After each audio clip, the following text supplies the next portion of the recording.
Donc la différence avec l'analogie entre le cerveau et l'IA, c'est que l'IA a été créée pour qu'elle soit comme le cerveau. C'est-à-dire l'impulsion initiale de l'IA, c'était de créer quelque chose qui fonctionne comme le cerveau humain pour pouvoir, un, développer des machines comme le cerveau, et deux, créer, comprendre comment fonctionne le cerveau en le créant dans une machine. Et donc on a créé les premiers réseaux neuronaux, et en 1958, un livre central sort qui s'appelle The Computer and the Brain, pour dire en fait le cerveau c'est comme un ordinateur, comme une intelligence artificielle, avec le fameux perceptron de Rosenblatt qui était le premier réseau neuronal. Donc c'est pas bizarre qu'on utilise le langage des neurosciences en intelligence artificielle, parce que l'intelligence artificielle a été conçue pour qu'elle soit comme le cerveau. C'est un truc par design. Et donc, si vous regardez la définition d'un réseau neuronal artificiel, c'est un système dont la conception est à l'origine schématiquement inspirée des neurones biologiques. Et si vous regardez les neurosciences computationnelles, c'est essayer de comprendre le traitement de l'information par le cerveau des modèles des sciences informatiques. Et donc, on voulait vraiment créer le cerveau dans une machine. On a essayé de faire ça. Le problème, c'est que ce qu'on confond souvent quand on parle d'IA et du cerveau, c'est qu'on est en train de confondre deux choses, le fonctionnement et la fonction. Donc oui, l'IA peut faire des fonctions qui ressemblent à notre cerveau, comme ces trois outils peuvent mesurer le temps, mais d'un point de vue fonctionnel, ça ne fonctionne pas du tout pareil. Par exemple, j'entends souvent dire qu'un neurone, c'est comme un système binaire, soit ça envoie un signal électrique, soit pas, alors que pas du tout. Il ne faut pas confondre cette fonction et cette explication. Une synapse, c'est infiniment plus complexe qu'un one-two, que soit oui, soit non. Ça, c'est une synapse simplifiée. Il ne faut pas confondre fonction et fonctionnement. J'ai une petite fille, je lui ai montré 3 photos de chats, et c'était assez pour qu'elle puisse reconnaître les chats, les chiens et peut-être les oiseaux. ChatGPT a dû bosser sur 45 terabytes, donc à peu près 200 milliards de mots pour pouvoir comprendre quelque chose. On n'a pas du tout les mêmes moyens d'apprentissage. Troisièmement, on est beaucoup plus diversifié. Là, c'est moi au CERN, donc un accélérateur de particules, et ça, c'est des pâteaux pesto. Notre cerveau sait faire les deux. Les machines sont hyper spécifiées, il n'y a pas la variabilité, c'est pas la même chose. Et enfin, on a une cognition sociale. Là, on est en train d'apprendre les uns des autres, alors qu'une IA, quand on leur demande, quand on essaye de faire en sorte qu'une IA apprenne d'un contenu généré par une IA, ils deviennent dingues. C'est pas moi qui le dis, c'est les chercheurs. Ils deviennent des go mad. Ils ne peuvent pas étudier. Et donc, on peut se demander si, dans le futur, sur le web, plein d'articles de news sont écrits par des IA génératives. Et donc, c'est ce matériel qui va servir pour l'entraînement d'IA génératives. Bah, tout va se dégrader. Les IA ne peuvent pas apprendre les unes sur les autres. Et enfin, on ne peut pas ne pas parler du climat. Je vous recommande ce livre qui s'appelle The Atlas of AI, d'une chercheuse qui s'appelle Kate Crawford, qui parle du coût environnemental de l'IA, combien ça coûte pour aller miner le nickel, le chrome, etc. Donc, ce n'est pas du tout sur le fonctionnement, alors que nous, on est moins énergivores. C'est plus notre mode de vie qui est énergétique. Donc c'est pas parce que des IA créent des fonctions qui sont similaires sur le cerveau qu'on peut dire qu'ils fonctionnent pareil. Mais vu qu'on a créé une machine qui fonctionne comme le cerveau, évidemment que les IA vont... Donc il n'y a pas vraiment d'opposition. Le vrai danger, c'est que parce que ça fonctionne comme le cerveau, c'est qu'on commence à y faire confiance plus. Donc il n'y a pas vraiment une guerre d'intelligence. Je ne fais pas des guerres contre ma calculette, on ne fait pas des compétitions. Je sais pas si... Je pense qu'il y a plein de journalistes ici. Jamais vous êtes dit, on va faire une émission de télé, de course, de bataille de calcul avec une calculatrice. Ce serait complètement absurde. C'est plutôt une sorte de fonctionnement qui, comme nous, et qui va donc nous délester potentiellement si on sait mettre le cadre politique. Je finis. Allez-y. Merci. Le vrai danger, il y a 2 vrais dangers. Le premier, c'est qu'on n'a pas tendance à avoir des défenses face à nos machines. Jamais je fais un calcul sur mon téléphone et je me dis, je vais vérifier. Peut-être que la calculette s'est trompée. Et donc le danger, c'est qu'on fasse baisser nos défenses intellectuelles face à la machine, parce que en majorité, nos outils sont assez dignes de confiance, et de faire la même chose avec l'IA, alors que l'IA n'est pas si digne de confiance, en tout cas pas encore, parce que l'IA a les mêmes biais que nous. Vu qu'on a décidé de créer des machines qui fonctionnent comme le cerveau, même si encore une fois, d'un point de vue de comment c'est implémenté, ça n'a rien à voir, on est en train d'essayer de créer des fonctions similaires parce que par design, on a fait cela.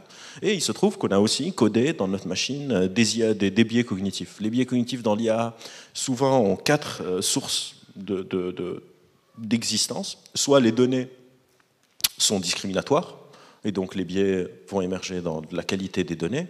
soit dans le déploiement politique des IA, la fracture numérique, sur qui est-ce que ça s'applique, etc., l'injustice des applications, et enfin si c'est en train de recréer des patterns d'inégalité et de discrimination qui existent déjà. Je vous montre quelques exemples très vite, même si je prends si vous voulez prendre en photo, je peux remettre la diapo. C'est un article du British Medical Journal, je peux vous donner la référence si vous êtes intéressé. Quelques exemples rapides sur les biais dans l'IA. Par exemple, une IA qui crée des photos de la Renaissance. On a mis les portraits de Obama, Oprah Winfrey et Laverne Cox, 3 personnes noires, voilà à quoi ils ressemblent. Parce que sur la base d'entraînement des portraits de la Renaissance, il n'y avait pas beaucoup de personnes noires, donc elle transforme les noirs en blancs. Google Translate, pendant longtemps, avait un gros problème de sexisme. Si vous mettez un texte en anglais, vous le transformez en un langage neutre, comme le Suomi, donc journaliste, leader, machin, et vous renvoyez en une langue genrée.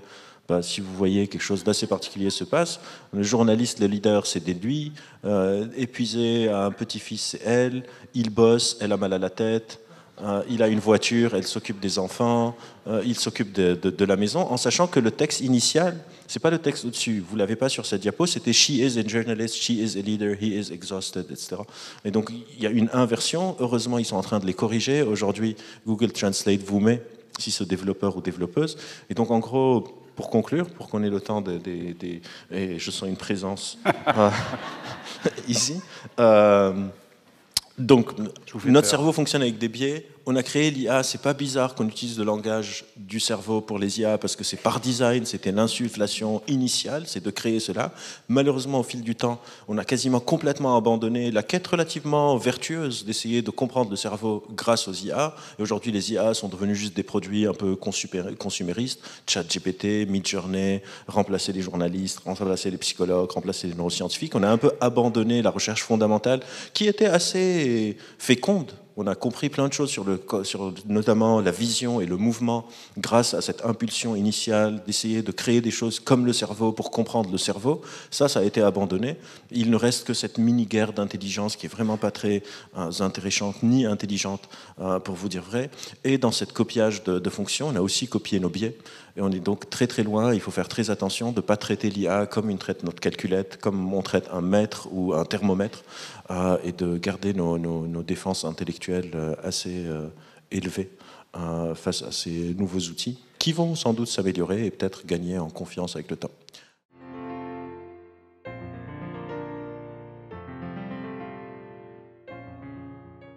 Mais je voudrais vous lister très rapidement, en quelques minutes, pardon, je fais un tunnel, les 4 points fondamentaux quand même qu'il faut mettre sur la table matériellement. Le premier, c'est ce que j'appellerais la nocivité matérielle directe du numérique, en général.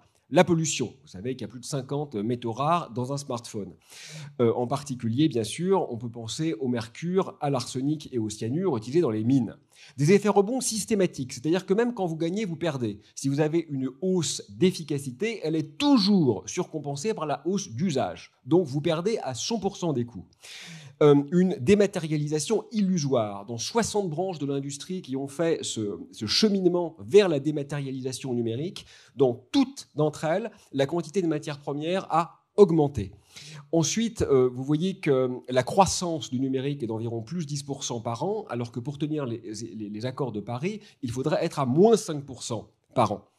Deuxièmement, il y a ce que je noterais la nocivité matérielle indirecte. Donc l'utilisation, par exemple, pour les armes de destruction massive de l'IA, on le voit en ce moment, ça marche remarquablement bien, je le dis avec tout le cynisme du monde. La génération, bien sûr, de vulnérabilité, c'est-à-dire qu'aujourd'hui, tout dépend du numérique, y compris le fait de pouvoir manger, y compris le fait de pouvoir rentrer chez soi, alors même que ça requiert l'utilisation de métaux, par exemple, qui ne seront plus disponibles dans quelques décennies. Donc c'est extrêmement incohérent. L'artificialisation des territoires, la dissémination des pollutions dans les décharges, qui est encore pire encore que dans les mines où c'est relativement localisé, les intoxications corrélatives, les eaux qui sont chargées de métaux lourds et relâchées dans les nappes phréatiques, des arbitrages qui sont parfois rendus par les États entre les productions vivrières et les productions de silicium, par exemple, généralement au profit de la seconde.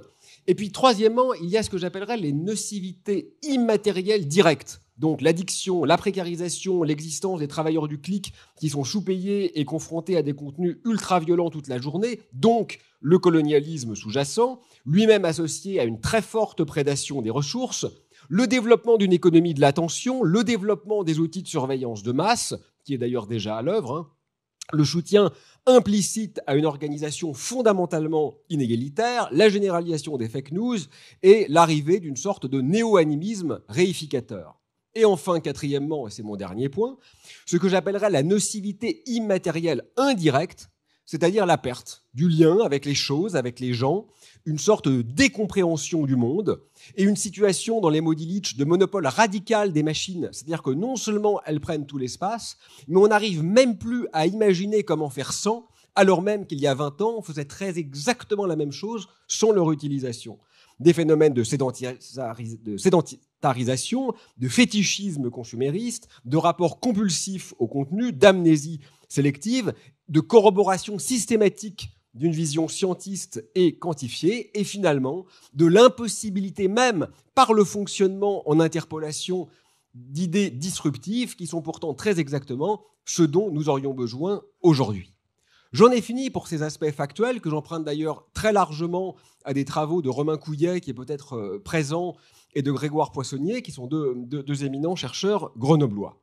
Et tout ça pour un gain qui est presque toujours nul, voire négatif, si on élargit un peu la matrice, et qui est toujours défavorable si vous prenez en compte le travail en particulier des pays du Sud et les conséquences dans les pays pauvres. Donc on ne peut avoir une vision globalement optimiste qu'en considérant que toutes les vies ne se valent pas. Mais vous remarquerez que c'est très à la mode en ce moment. Alors, ce qu'il faut quand même bien voir, et je conclus là-dessus mon introduction, c'est qu'au-delà de toutes ces catastrophes que je viens de citer pour l'avoir fait, voilà, c'est dit, donc on n'a pas besoin d'y revenir, le vrai problème, à mon avis, celui qui nécessite d'être pensé, c'est même pas ça. C'est qu'en réalité, c'est une atrophie de notre puissance d'être qui se déploie ici. C'est-à-dire que être, en un sens presque trivialement sartrien, c'est être libre. C'est-à-dire que c'est pas seulement échapper à la prison et à la dictature. Être, c'est pouvoir faire des choix, c'est-à-dire être confronté au pullulement des alternatives. Mais en réalité, ce que tout ce bordel est en train de mettre en œuvre, c'est un étiolement de ce foisonnement et de cette divergence constante de ce entre quoi nous pouvons choisir. Autrement dit, à quoi bon être libre si nous n'avons plus le choix qu'entre des propositions essentiellement équivalentes et inintéressantes. Et donc, finalement, pour moi, la question, c'est pas seulement comment décarboner l'IA, comment amoindrir toutes les externalités négatives que je viens de mentionner, mais c'est plutôt quand bien même tous ces problèmes catastrophiques n'existeraient pas, nous rend-elle heureux, nous rend-elle éveillés, nous rend-elle amoureux, nous rend-elle émerveillés, autrement dit, nous rend-elle vivants? Et vous l'avez compris, la réponse est dans la question.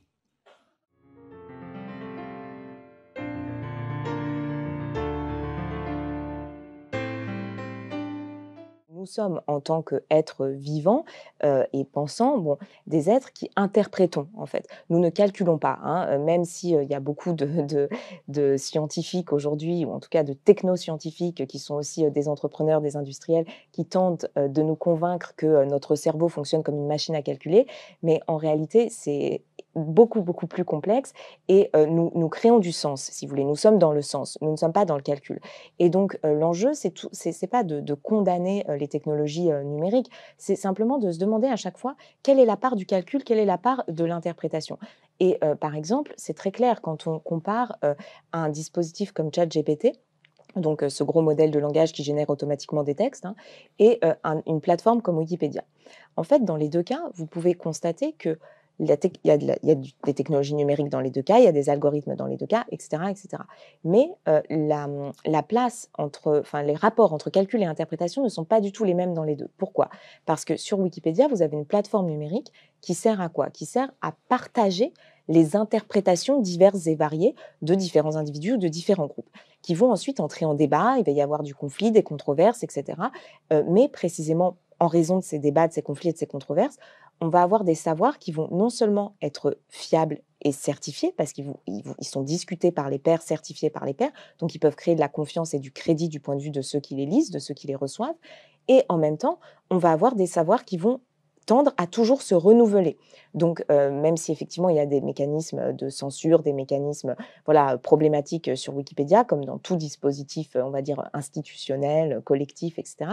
Mais, mais les savoirs se renouvellent parce qu'en fait, la plateforme est ouverte à la diversité des contributions et au débat, à la discussion, à la délibération. Dans un dispositif comme ChatGPT, vous passez une commande à une machine qui va vous générer un texte sur la base de la probabilité de suite de signes. Donc, en fonction du début de votre demande, la machine va calculer, enfin les algorithmes vont calculer les signes les plus probables qui suivent les signes que vous avez entrés dans l'interface. Et donc, le texte qui va être produit va être un texte produit uniquement sur la base des calculs, des moyennes et, on va dire, une sorte de texte statistique, en fait. Mais les processus d'interprétation, les processus de délibération sont court-circuités. Donc, vous avez à la fin un texte qui n'est ni vrai ni faux, mais qui, en tout cas, n'est pas fiable, n'est pas certifié et n'est pas le fruit, si vous voulez, d'une activité d'interprétation. Et là, ça pose toutes sortes de problèmes parce que, comment dire? Parce que, bah, évidemment, comme ce sont des machines statistiques, tout ce qui est singulier, improbable, nouveau tend à être systémiquement éliminé et surtout, toutes ces activités interprétatives sont prises de vitesse par l'algorithme. Donc voilà, je pense il faut, enfin, plutôt que d'opposer, si vous voulez, la machine à l'humain ou le numérique à la pensée, il faut vraiment se demander à chaque fois quels sont les rapports entre calcul et interprétation à travers ces différents dispositifs techniques, dont nous avons besoin aussi pour toutes sortes de raisons, hein, mais voilà. Sachant que les algorithmes sont conçus par des humains.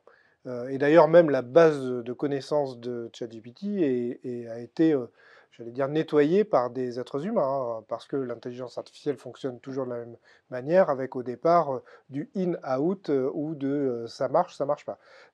En tout cas, en contenu par rapport à des questions ou des réponses. Donc aujourd'hui, on ne peut pas non plus dire que l'intelligence artificielle est bonne à jeter, c'est-à-dire que ça reste quand même... Enfin, l'homme a encore la main. Ah oui, oui, alors du point de vue des mathématiques, c'est très clair. En fait, d'abord, il y a encore plein de choses à comprendre, hein. Fondamentalement, du point de vue des maths, on ne comprend pas bien comment fonctionne l'intelligence artificielle, donc au sens, disons, de réseau de neurones. En particulier, si vous voulez, pour ceux qui voient un petit peu ce que ça veut dire, on utilise un algorithme d'optimisation qui s'appelle un algorithme du gradient stochastique. Bon, on ne va pas rentrer dans le détail ici. Et en réalité, cet algorithme, dans les contextes dans lesquels on l'utilise pour les réseaux de neurones utilisés dans les algorithmes d'intelligence artificielle, n'a aucune raison de converger. Enfin, on ne sait pas, d'un point de vue théorique, prouver qu'ils devraient toujours converger. Or, ils convergent. Voilà. Donc ça reste aujourd'hui une question ouverte pour les mathématiciens qui s'intéressent à ce problème. Donc, c'est très intéressant. Ça permet de faire des choses qu'on n'était pas capable de faire il y a 50 ans, il n'y a aucun doute. Voilà. Mais ce sur quoi on insiste avec Anne dans notre livre, c'est pas tellement... Alors, on dit, voilà, oui, c'est un objet mathématique très intéressant. Mais la question, c'est le modèle économique et donc derrière aussi la politique et l'anthropologie sous-jacente à la manière dont ces algorithmes sont utilisés aujourd'hui dans les plateformes numériques et les logiciels du type chatbot, ChatGPT qui nous sont livrés. C'est ça qu'on questionne.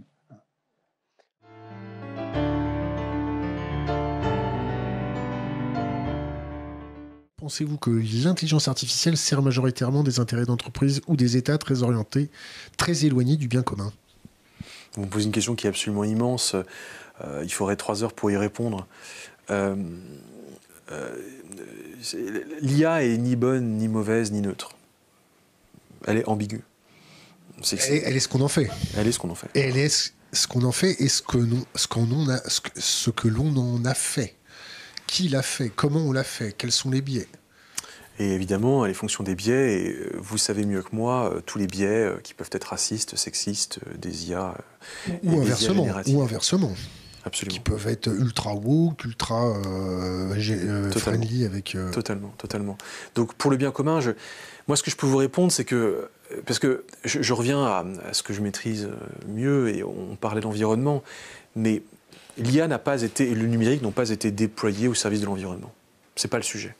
L'IA et le numérique ont été déployés, ils sont déployés au service de la croissance, au service de la puissance. Mais pas au service du pognon. Au service du pognon. On n'est pas là pour sauver la planète. Il se passe que tout d'un coup, ce coût explose. C'est une consommation d'électricité, ce sont des émissions de gaz à effet de serre. Tout à l'heure, enfin je ne vous l'ai pas dit, mais le numérique en général, on considère que c'est environ 4% des émissions de gaz à effet de serre. Donc c'est plus que l'avion.